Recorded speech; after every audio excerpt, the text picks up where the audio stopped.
হুজুর সাল্লাল্লাহু আলাইহি ওয়াসাল্লামের পবিত্র জীবনের শেষ দিন। আনাস রাদিয়াল্লাহু তাআলা আনহু বর্ণনা করেন যে, সোমবার দিবস ফজর ওয়াক্তে আবু বকর রাদিয়াল্লাহু তাআলা আনহু ইমামদের সাহেবে ইকরাম রাদিয়াল্লাহু তাআলা আনহু যখন নামাজরত ছিলেন, এমন সময় রাসূল সাল্লাল্লাহু আলাইহি সাল্লাম আয়েশা রাদিয়াল্লাহু তাআলা আনহার ঘরের পর্দা সরিয়ে নামাজরত সাহাবীদের রাদিয়াল্লাহু তাআলা আনহুর প্রতি দৃষ্টি নিক্ষেপ করলেন। অতঃপর মৃদু হাসলেন। এদিকে আবু বকর রাদিয়াল্লাহু তাআলা আনহু নিজ পায়ের পেছনে ভর দিয়ে পেছনের দিকে সরে গেলেন এবং কাতারে শামিল হলেন। তিনি ধারণা করেছিলেন যে রাসূল সাল্লাল্লাহু আলাইহি সাল্লাম নামাজে শরীক হওয়ার জন্য ইচ্ছে করছেন। আনাস রাদিয়াল্লাহু তাআলা আনহু আরও বর্ণনা করেন যে, হঠাৎ রাসূল সাল্লাল্লাহু আলাইহি সাল্লাম সমক্ষ ভাগে প্রকাশিত হওয়ায় নামাজরতগণ এত আনন্দিত হয়েছিলেন যে নামাজের মধ্যেই একটি পরীক্ষায় নিক্ষিপ্ত হওয়ার উপক্রম হয়েছিল, অর্থাৎ রাসূল সাল্লাল্লাহু আলাইহি সাল্লামকে তার শারীরিক অবস্থা জিজ্ঞাসার জন্য নামাজ ভঙ্গ করে দেওয়ার উপক্রম হয়েছিল।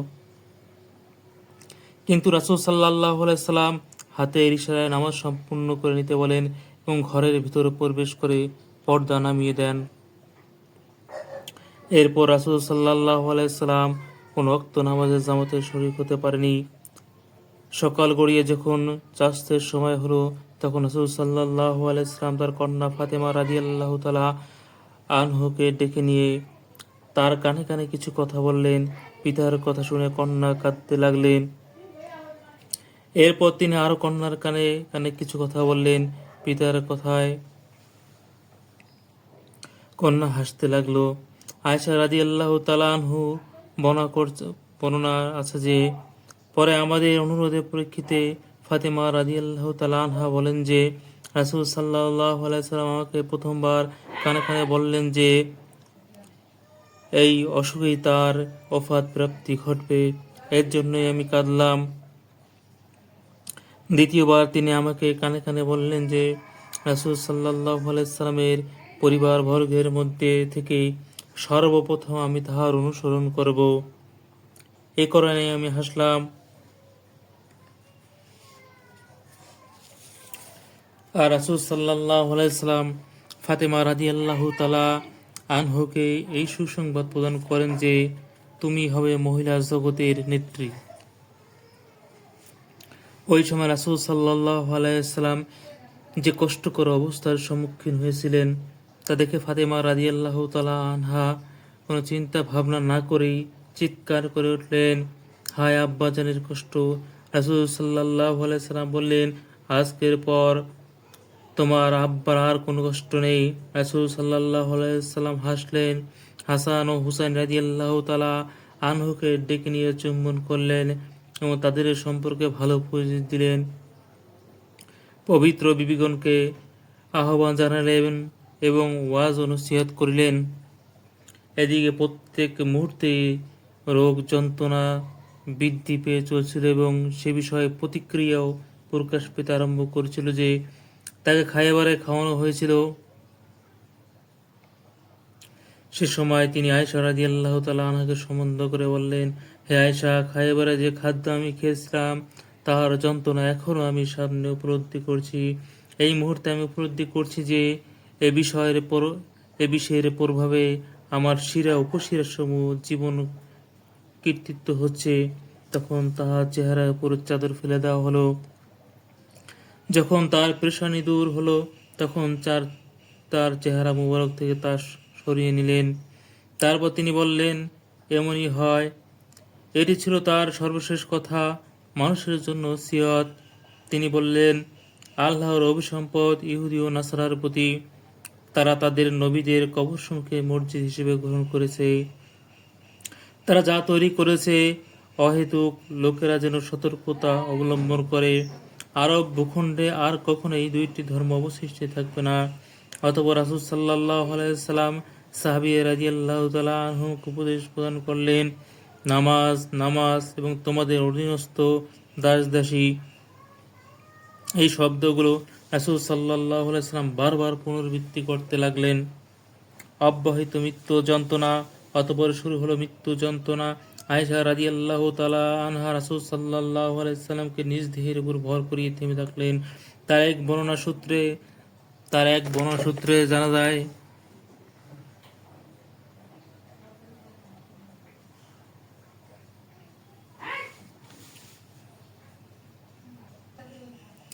তিনি বলেছেন, আমার প্রতি আল্লাহর বিশেষ অনুগ্রহ হচ্ছে রাসূল সাল্লাল্লাহু আলাইহি সাল্লাম আমার ঘরে, আমার বিছানায়, আমার গ্রীবা ও বক্ষের মাঝে মৃত্যুবরণ করে। তার মৃত্যুর সময় আল্লাহ তাআলা আমার লালা এবং তার লালাকে একত্রিত করে দিয়েছেন। ঘটনাটি ছিল এইরকম যে, আব্দুর রহমান বিন আবু বকর রাদিয়াল্লাহু তাআলা আনহু রাসূল সাল্লাল্লাহু আলাইহি সাল্লাম নিকট আগমন করলেন। তার হাতে ছিল মিসওয়াক। রাসূল সাল্লাল্লাহু আলাইহি সাল্লাম আমার শরীরে হেলান অবস্থায় ভর করেছিলেন। আমি দেখলাম যে রাসূল সাল্লাল্লাহু আলাইহি সাল্লাম মিসওয়াকের প্রতি লক্ষ্য করছেন।